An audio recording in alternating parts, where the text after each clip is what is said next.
अफगानिस्तान में हिंदुस्तान के एक सहाफ़ी का कत्ल हुआ है। कंधार में सहाफ़ी दानिश सिद्दीकी का कत्ल कर दिया गया है। पुलित्ज़र एजाज़ याफ्ता थे सहाफ़ी दानिश सिद्दीकी। तो बड़ी खबर इस वक्त अफगानिस्तान में हिंदुस्तान के सहाफ़ी का कत्ल किया गया है। जिस तरह से अफगानिस्तान से अमेरिकी फ़ौज की वापसी हो रही है और तालिबान अफगानिस्तान को पूरी तरह से कैप्चर कर रहा है, कंट्रोल में ले रहा है। अलग अलग इलाके, अलग अलग सूबे, अलग अलग कबीलों पर तालिबान का कंट्रोल बढ़ रहा है। तो हालात एक बार फिर अफगानिस्तान के किधर जा रहे हैं ये तो आने वाला वक्त बताएगा। लेकिन इस वक्त बड़ी खबर, हिंदुस्तान के एक सहाफ़ी दानिश सिद्दीकी का अफगानिस्तान में कत्ल कर दिया गया है।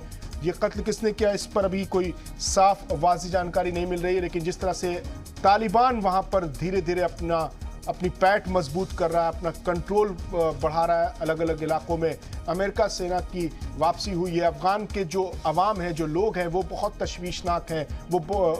उनके हालात बहुत तशवीशनाक हैं, वो बहुत खौफजदा हैं, वो परेशान हैं कि हमें किसके भरोसे छोड़ दिया गया है। ये अफगानिस्तान के अवाम का कहना है। तालिबान अपनी हुकूमत को फिर एक तरीके से कायम करना चाहता है। अमेरिकी फ़ौज की वापसी हो गई है, इसकी वजह से वापसी हो रही है, जिसकी वजह से अफ़गानिस्तान के हालात मज़ीद तशवीशनाक हो रहे हैं। और ऐसे में एक बड़ी खबर आई है कि अफ़गानिस्तान में हिंदुस्तान के एक सहाफ़ी का कत्ल कर दिया गया है। दानिश सिद्दीकी पुलित्ज़र एजाज़ याफ्ता थे सहाफ़ी दानिश सिद्दीकी, उनका कंधार में कत्ल कर दिया गया है। तो बड़ी खबर हम आपको बता दें और इस खबर पर मजीद तफसीलात के लिए हमारे नुमाइंदे शुएब रज़ा हमारे साथ जुड़ रहे हैं। शुएब, एक बहुत ही अफसोसनाक खबर है, हिंदुस्तान के सहाफ़ी दानिश सिद्दीकी का अफगानिस्तान में कत्ल कर दिया गया है। इस कत्ल के पीछे किसका हाथ है? बिल्कुल साफ तौर पर अब्बास, देखिए ये बहुत ही ज़्यादा गमज़दा करने वाली खबर है, क्योंकि दानिश से कई बार हमारी भी मुलाकात हुई, फील्ड में होती थी, क्योंकि भारत में ही वो रिपोर्टिंग किया करते थे। लेकिन कुछ दिनों पहले ही वो अफगानिस्तान गए थे और वहां पर वो जो अफगान सेना या अफगान सरकार के जो ऑफिसर्स थे उनके साथ वो जा रहे थे, तब तालिबान का हमला हुआ और उनको एक तरीके से हमले में उनको कत्ल कर दिया गया। ये बहुत ही ज्यादा दुख भरी खबर है। और दानिश की जहां तक बात है, दानिश ने जामिया मिलिया इस्लामिया यूनिवर्सिटी से उन्होंने पढ़ाई की थी, पत्रकारिता की। हमारी कुछ देर पहले जामिया में बात हुई तो जामिया एडमिनिस्ट्रेशन की तरफ से इस बात की पुष्टि की गई कि हाँ, दानिश ने यहाँ से पढ़ाई की थी और एक होनहार तालिबे इल्म दानिश रहे हैं। और दानिश का जो परिवार है वो भी जामिया मिलिया इस्लामिया यूनिवर्सिटी के पास ही जो गफ्फार मंजिल है जामिया नगर में, वहां पर रहता है। मैं आपसे जानना चाहूंगा कि दानिश कब गए थे? किसी के बुलावे पे गए थे? कोई डेलीगेशन गया था या फ्रीलांस के तौर पर गए थे?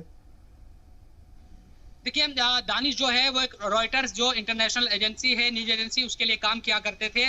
और कुछ दिनों पहले ही अफगानिस्तान में, क्योंकि तालिबान का जिस तरह से वहां पर कब्जा बढ़ रहा है और अमेरिकी सेना अफवाज के जाने के बाद जिस तरह से वहां पर तालिबान आगे बढ़ रहा है, एक के बाद एक जिलों पर कब्जे कर रहा है, तो रॉयटर्स और दूसरी जो न्यूज एजेंसियां हैं इंटरनेशनल, वो अपने पत्रकारों को वहां पर भेज रही है, फोटोग्राफर्स को वहां पर भेज रही है। इसी सिलसिले में भारत से भी दानिश को वहां पर भेजा गया था। इसके पीछे की वजह यह भी थी कि अक्सरियत ऐसे लोगों की वहां पर रहती है जो पत्रकार मुस्लिम एक नाम के साथ भी अफगानिस्तान में भेजने की कोशिश होती है। शायद यही वजह थी दानिश को वहां पर रॉयटर्स ने चुना कि वो वहां पर जाए और एक तरीके से वहां जो सच्चाई है, जिस तरह के वहां पर हालात है, वो दुनिया के सामने रखे। लेकिन जब वो जा रहे थे अफगान जो सिक्योरिटी फोर्सेस है और जो अफसरान है उनके साथ, तभी तालिबान का जो हमला है वहां पर हुआ और उनका कत्ल कर दिया गया। ये बहुत ही ज्यादा दुख भरी खबर है। जाहिर सी बात है शुएब, इससे साफ जाहिर हो रहा है कि तालिबान और सरकार में पूरी तरीके से ठन चुकी है। और ये इम्कान भी जाहिर किया जा रहा था कि अमेरिकी फौज वापस तो चली जाएगी, लेकिन अफगानिस्तान को संभालेगा कौन? सरकार इस हैसियत में, इस कुव्वत में, इस सलाहियत में, इस काबिलियत में नहीं है। तो अब तालिबान और सरकार के बीच मुकम्मल तौर पर एक जंग आगे नजर आ रही है। बिल्कुल, देखिए लगातार जो खबरें आ रही है अफगानिस्तान से वो यही है, कई जगहों पर आत्मसमर्पण कर रही है, यानी कि सरेंडर कर रही है अफगानिस्तान की जो फौज है वो। और जो सरहदी इलाके हैं, कई मुल्कों से लगती हुई जो सरहद है, तालिबान उन जगहों पर भी अपना कब्जा जमा रहा है। कंधार तक वो पहुंच गया है, कंधार समेत आसपास के जो इलाके हैं उसने कब्जा है।